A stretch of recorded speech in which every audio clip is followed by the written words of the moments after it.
We have reports that Simona has been sentenced 6 years imprisonment. I repeat, we have reports from Finland, confidential reports, that Simon Ekpa has been sentenced 6 years concurrently. He will be in detention for 6 years concurrently. That means 3 years he will be in jail. 3 years. When you say concurrently, 6 years concurrently means 3 years in jail. Now there's an argument from Autopilot IPOB that Simona has already spent 9 months in prison. 9 months. So subtracting 9 months from 3 years will be 2 years, 3 months. That is the argument from Ngozi Orabweze and the Autopilot movement of Simona. Now this news has come as a shock to many Biafrans, many people supporting Simona. When Simona was arrested, I knew how some people reacted. I broke the news to some people and I knew how they reacted. I don't know how they are going to react now that Simona has been sentenced 6 years concurrently in prison in Finland. None of them ever believed that, even at first, none of them ever believed that Simona can be arrested, not to talk of sentenced. Till today, many believe that Simona will come out as a free person, no charges in Finland. They can even fight you if you tell them that Simona would be jailed because of the charges. Finland is not Nigeria. Finland will take their time and gather evidence against you. Then they will take their time, prosecute you. If you are found guilty, they will sentence you. Now, the main point here that people need to be worried about, because personally, I don't want Simona to be extradited back to Nigeria. I don't want it. So that we can't get much more wahala. The one where they happen with Nnamdi Kanu self, some of us never recover. You understand? So let him stay in Finland. But the point here is that, one thing about facts and politics is that it is not emotional. Would Simona be extradited back to Nigeria? Because the federal government, Nigerian government, wants to extradite Simona back to Nigeria. Now, the point here is that if Simona finished serving his jail sentence in Finland, can he be extradited back to Nigeria? Mind you, the Finland's judicial system has convicted Simona. Mind you, he's a convict now. Let's look at some reactions.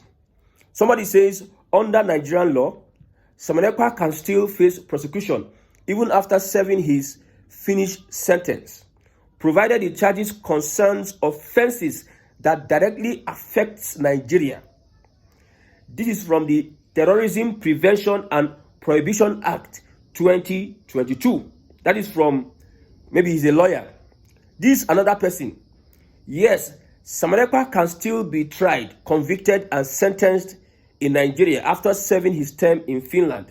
Simona may lawfully face trial in Nigeria after serving his finished sentence, as his conviction abroad does not extinguish Nigeria's jurisdiction.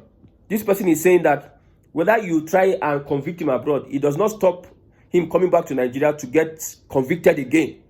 Okay? This one is saying no. He can't be sentenced in Nigeria or extradited or convicted or tried in Nigeria because except on a different charges.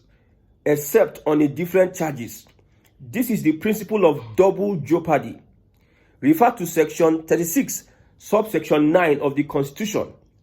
The court in Finland is a court of competent jurisdiction, and that jurisdiction has been exercised. See Nigerian Army versus Aminu Kanu, State versus Alefuli. Elijah Olusanya says, can Simona still be tried in Nigeria? Generally, crimes are prosecuted where they are committed, and the rule of jeopardy prevents one being tried of the same crime twice. See the case of Abu Hamza al-Masari.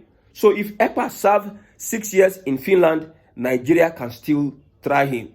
Remember, you are dealing with Nigeria. Now, many people did not believe that even a Simona can be extradited. The Nigerian government is interested in that Simona case because, as it stands now, it is believed that Simona has caused a lot of havoc in Nigeria, in the southeast region of the country. Another question is, would the Biafra agitation die? Is it the end of the Biafra agitation? This one that they have arrested Nnamdi Kanu. Nnamdi Kanu is in Nigeria detention. They don't try. They never find way to pin the guy, because if they are going to sentence this guy, Nigeria is going to break so many international laws. But for Simona Ekpa, like I told somebody before, that if Simona Ekpa enters Nigeria, it will be easy for Nigerian government. They're not going to take 1 month. They go sentence the guy. Like, they go find a lot of evidence against the guy. Am I on the side of the Nigerian government or the side of the Biafran government? I'm on the side of restructuring. You see, for the agitators, for the Nigerian government, you are guilty. In the eyes of the agitators, they are not guilty. You see, when two nations go to war, look at the Nigerian Biafra civil war. This one commit crime, that one commit crime. They are contending. This one is contending against, Nigeria is contending against Biafra. Biafra kill, Nigeria kill. Who will judge the killings? They kill here, they kill here. Who will judge the killing? So in the eyes of the Nigerian government, Simona Ekpa is a terrorist. In the eyes of the Nigerian government and the Igbo governors, yes, Ohanese, and some stakeholders in the Southeast, this matter of Simona Ekpa, many people are divided on the matter. Many people are divided. Most people in the Southeast are rejoicing that Simona Ekpa has been captured, that is causing menace in the Southeast. While some other people that support the agitation of Simona Ekpa is saying that it is... Now, the autopilot said that they are going to appeal the judgment. That they are going to appeal the judgment. A lot of things is being said now. But that does... See, the arrest of Simona Ekpa does not stop Biafra agitation. That is a clear thing. The Biafra agitation is an ideology. There needs to be a rebranding. There needs to be a rebranding of such agitations concerning Biafra. Because if you follow this way, it will work. You need to follow another way. I still maintain, in the eyes of the Nigerian government, Simona Ekpa is a terrorist and a criminal. In the eyes of the Biafra agitators and those that support Simona Ekpa, they are doing the Lord's work. Now, the recent killings in the Southeast suggest that a lot of things need to be done about this Biafra agitation. See, Nigeria as a country as it stands, Nigeria is not designed to help you and I. See, the days that these people were fighting for independence, in the eyes of the colonial masters, you have committed crime, they will arrest you and put you in cell. They will kill you. In the eyes of military, that some people were fighting for democracy, Tinubu and Co that ran away. In the eyes of the military, they ran away because if they catch you, if they merely catch you, my brother, I don't think they will. You are a criminal, you are a terrorist in the eyes of the military. The same President Bola Tinubu that is our president. So it is normal when you look at it critically. Nobody is whipping sentiments here. I'm not supporting Simona Ekpa. I'm supporting. I've said it before, over and over again. It is Nnamdi Kanu. I even support a Nnamdi Kanu over an Ojukwu. Whatever is happening is as a result of the position you find yourself and the circumstance you find yourself. So it's very important for us to note that Biafra agitation is not the end of the road. It's just the end of the road. We started with, we know about James Biali. We know about Ojukwu. We know about Uwazurike. We know about Nnamdi Kanu. We know about Simona Ekpa. This does not stop the ideology. What I want the Nigerian government to do is, under this opportunity we have with Tinubu, he should restructure the country, because people need to have a bit. See, these agitations will not stop because of, if you like, let them extradite Simona Ekpa into Nigeria and try him and do whatever they want to do with him. It's not going to stop the agitation, because Nigeria as a country is not designed. Why are these people fighting for Biafra? This is another question. There are some people fighting for Yoruba nation, some people for Ijaw nation. Why are these people fighting for Biafra? They are fighting because of the inconsistencies of the Nigerian system, the Nigerian government. Some people see that we are being marginalized, which is of a truth. Look at now, the President Bola Tinubu is being attacked by many Nigerians over the allocations of projects just for the Southwest alone. The President put out a tweet that I am fair to everybody. President Bola Tinubu put out a tweet and he deleted it after some hours. And he rebranded the tweet again. This tweet is talking about fairness to regions. The North is saying that we are being sustained. And the president is lying to everybody that we have equally given everybody their project. That is what the North is saying. Many people are attacking the president. So many of these things that are happening. And also what happened during the Civil War. And some things, you see, currently in Nigeria today, the Southeast does not have a place politically. You can blame it on their leaders or their political leaders or how they arrange themselves. But it is true that some people don't have a place. Some people feel marginalized. So they take up the step to say we don't be part of Nigeria again. Is there any sin? Is there any crime saying that we don't be part of Nigeria? The problem here is that Agiration and co. That secession clause, they have to remove it from the constitution. That is why it is very hard and difficult for us to look at the legitimacy of people calling for the breakaway of a country called Nigeria. Under the Nigerian jurisdiction, you are a terrorist, a treasonable fellow. Look at the end bad governance protest. What was tagged to those protesting? Treason. So in the eyes of the Nigerian government, you are a criminal. But in the eyes of other people, they are not criminals. So it is clear that help your agitation. People agitating for a restructured country or region or Yoruba nation or Biafra nation. Don't think that the British, they are going to help you. Don't think that Finland is going to help you. Don't think that Trump, I see people saying Trump. Those guys that have been killing, causing havoc in the Southeast, killing up and down. I saw one video.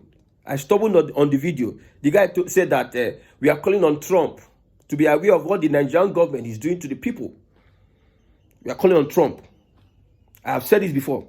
It is better people come together in the Southeast, come and build from the scratch. Look at South Africa. Look at Cape Town. Look at what the whites are doing. They are not dealing with shedding blood, though. They took over economy. They are the ones that own the economy, the means of production. They own the land. It is easier for them to break away from Nigeria. Look at the Yoruba nation, the Southwest politicians. Which region is most viable? Which region is sustaining Nigeria today? If you don't know, let me tell you, Lagos has oil. Ondo has oil. The only refinery working in Nigeria today is in Lagos. Most production lines, both in the ports working in Nigeria today is in Lagos. It's in the Southwest. The Southwest can stay without Nigeria as we speak. How did they get here? How did they plan their exit? Remember, they were some of the people that were affected during the Nadeko system. Fighting for this democracy, most of the Yoruba people were affected. Most of them were killed. The Abacha and the Babangida, whatever, junta, they fought for their dominance. They played a smart game. They came from back. They pretended. Look at how Tinubu won the elections. Leg they pain, head they pain. Baba will know well.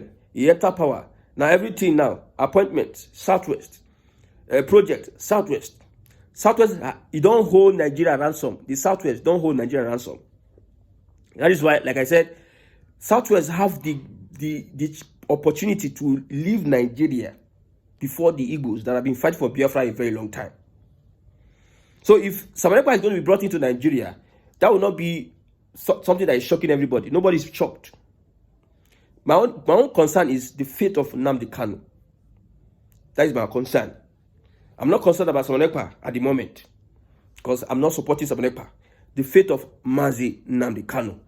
Whatever that has happened, people have attempted at one point in time to get freedom. Now, if you look at it critically, look at Simona and Nnamdi Kanu, you understand that these people once fought for one Nigeria. Both Wazirike, both Ojukwu. These people once fought for one Nigeria.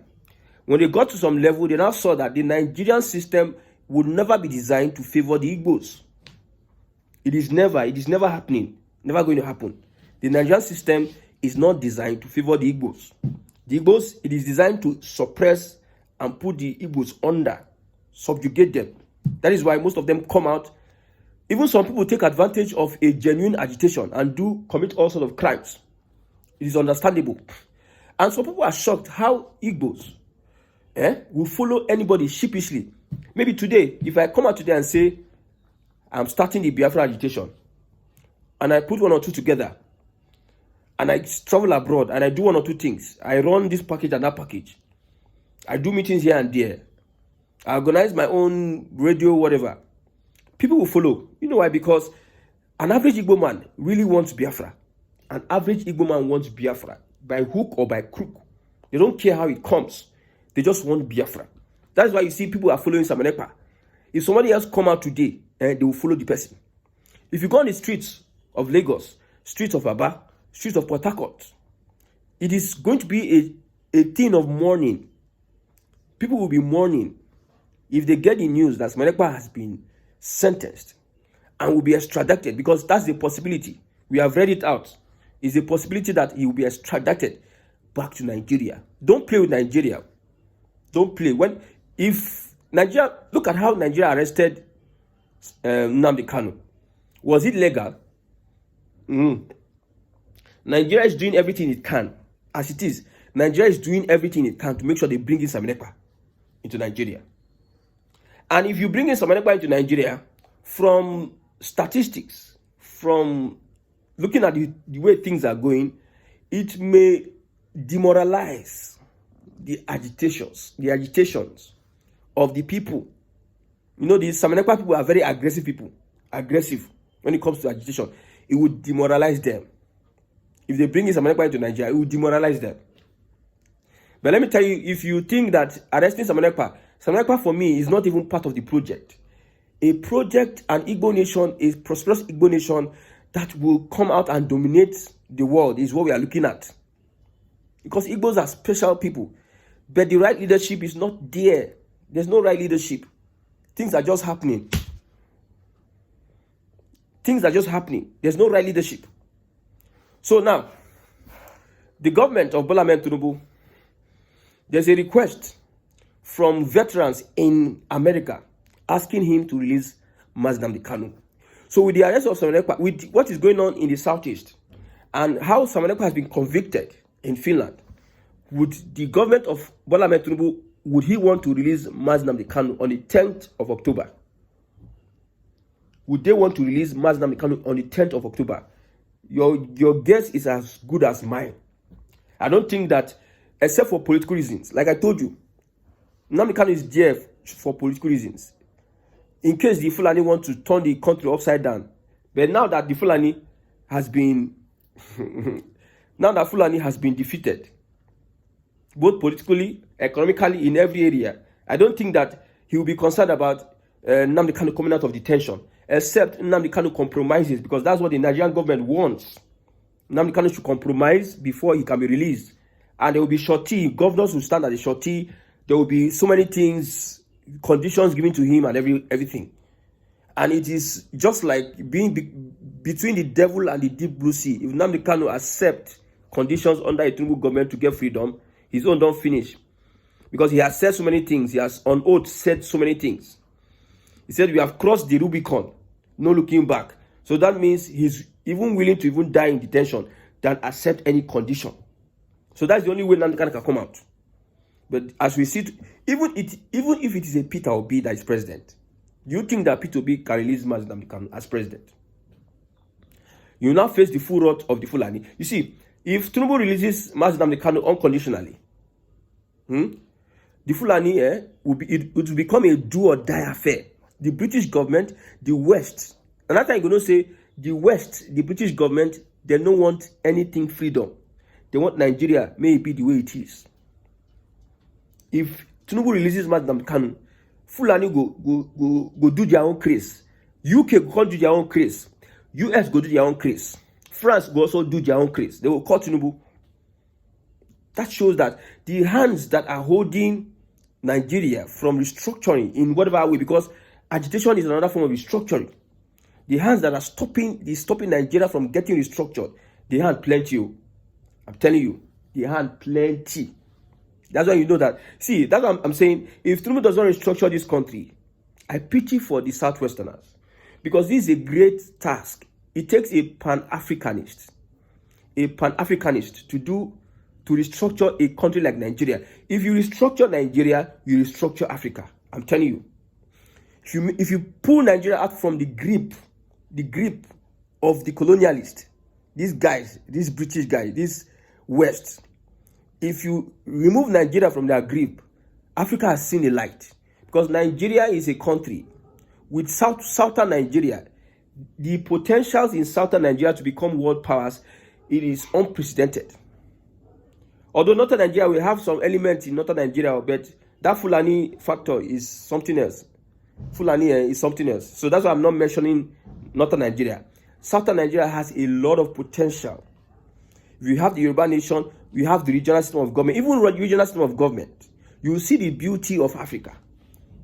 If Nigeria starts getting better, people are ready to leave Oyibo land and come back to Nigeria. I'm telling you, people are tired of Oyibo.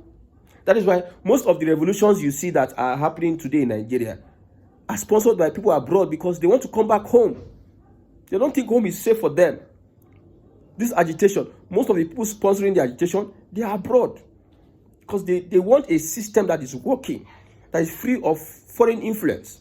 They want a people that will pursue their dreams and aspirations so that they will not be limited. Because for me personally, an average Igbo man is limited in today's Nigeria. An average Igbo man. An average Nigerian. Because what we are experiencing today is class. The upper class, the lower class. The politicians, the masses. The puppets of the West and the other people, slaves. The slave masters, your politicians, your governors, the president, they are your slave masters. They are the caretaker. Nigeria is like a farm, a business. So how the Oyibo did it, they did it in a way whereby your president is a caretaker in Nigeria. Look at how they put $50 million bounty on Venezuela president, a president. America don't enter that country. Venezuela gets the largest crude oil deposit in the world. America carry their wahala, their democracy wahala. They won't force them.